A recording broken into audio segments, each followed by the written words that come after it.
Co se stalo, když jsem se rozhodla porodit svoji nejmladší dceru doma?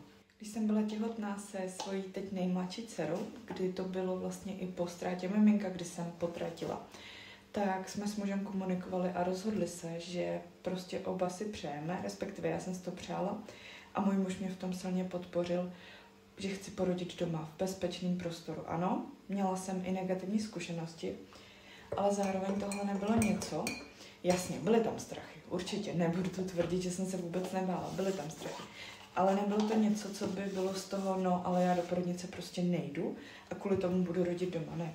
Já jsem věděla, že chci porodit doma, že chci, aby to dítě přišlo na svět v bezpečném prostředí a vidím, že to, jak funguje naše nejmladší dcera, je celkem odlišný od těch starších, když byly menší. Ale co mi to vlastně dalo v rámci té intuice a toho všeho? Já jsem totiž během toho porodu a po porodu si šáhla opravdu na tu svoji vnitřní sílu.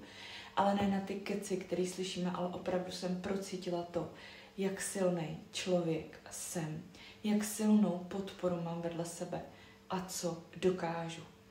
Ale stalo se to právě proto, že jsem si dovolila následovat tu svoji intuici. Nenechala jsem se zastavit těma strachy, ale prostě jsem šla i přes nějaký nesouhlas okolí.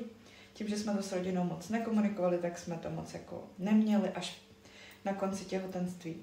Ale díky tomu, že jsem tohle všechno překonala, tak jsem tohle prožila. A to bych přála každému člověku.